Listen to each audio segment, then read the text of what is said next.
Hey everybody, this is Henry with the Film Blitz podcast. Please make sure to rate, review, and subscribe. Let's get to our second listener's choice special, if that's what you want to call it, which if anyone out there would like to see something reviewed on the show in whatever way, please use the contact information in the show notes. We'd love to hear any suggestions, ideas, whatever. And thank you very much to the people who have. So this one comes from Brady, and I'll read the message first. Says, "Hey Henry, have you by chance seen the new-ish Adam Sandler movie Leo on Netflix? Wanted to pass along for your listeners' pick show. Curious as to your thoughts. Love the pod. Sincerely, Brady." Thanks, Brady. Really appreciate it, man. Means a lot. This was a first-time watch for me. I just watched it last night. So Leo is a Netflix original.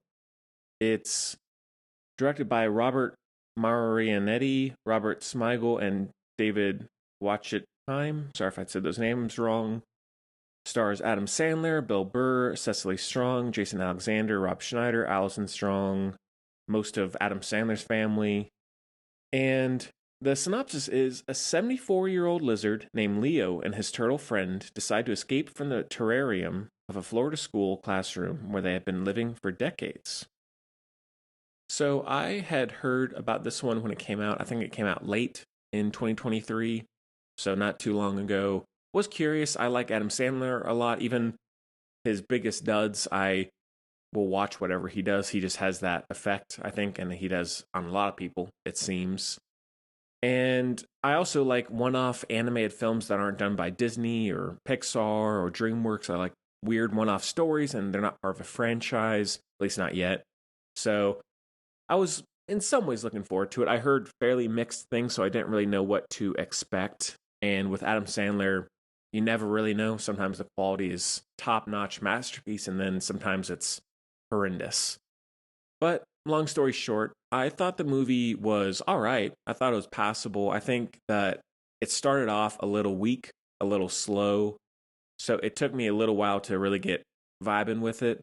But the biggest thing, and I'll get into stuff that I liked about it, which were surprising some things. But the big issue, and I don't know if I'm in the minority here with this movie, but the pacing of this movie was horrendous. Like it's about an hour and 45 minutes, which is already too long for a movie like this. It should be 80 minutes. But I don't know if it's a script issue, a direction issue, an editing issue, whatever. But this movie felt like 2.5 hours long. And I don't know why it did feel like that necessarily, but I was struggling to maintain focus in this film at points. Like the first act felt really long. I was thinking, oh wow, we're already halfway through probably. And I checked the runtime and we were only like 20 minutes in. I was like, what the hell? So I think that especially the first act and then the third act go on way too long. And so that was something I don't really have issue with typically with animated films, but that was my big point, big flaw with this film. And so that definitely brought the star rating way down, which is too bad because I think one really big point in the movie that I liked, or a concept, an idea, is the main focus of the movie is Leo's character, the lizard, Adam Sandler.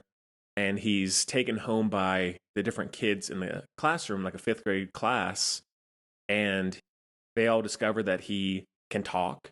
And then they end up opening up to him, talking about their problems, their worries, their insecurities, whatever it might be. And over time, the kids grow more and more happy. And because they feel like they have someone that they can open up to and connect with. And so I think it really does emphasize the importance of listening to children in a variety of ways and also making sure that they have someone to open up to, that they can feel like they can express feelings towards. And so I think that's something I've never really seen, surprisingly, in an animated film, or at least to that extent, because it really does show you like a variety of how kids think and what they might be dealing with and what as adults we may not be thinking of necessarily. So all that really worked for me. It really hit for sure. That was the main like second act, but sadly everything else around it really was sluggish. So I feel like when it diverted away from that, I was a little flatlined. And it's really not that funny. It's mostly Adam Sandler just doing a funny voice. It's one of those performances. Not that he's bad, but I think the writing, humor wise, and the performances are a little average. Not much. I really didn't laugh at all in this movie, which is all right. Not a big deal, but I wish it had been funnier. And the animation overall, like, it looks good. It's very brightly lit, but at the same time, I sort of didn't like that because it almost felt like I was watching a computer game or something. Like I was watching someone play The Sims. So, quality wise, it looks good. I just found it over time, the bright lighting, really bright lighting, to be a little repetitive and boring after a while. So it's not one I would rush out and watch. Like it's got some good heart to it and some good intentions, I think, despite the flaws surrounding it. You could do worse. I think it's one of Adam Sandler's at least more thoughtful films as of late, especially when it comes to comedy. And you can definitely see his business model. Not to say it's a bad thing, because business goes in with art most of the time, successful art. And where he wants to do like, all right, let's do a kids movie. All right, let's do an indie art house film like Spaceman that just came out. Let's do a raunchy R-rated film. So he definitely has a great reach and sense of growing his audience.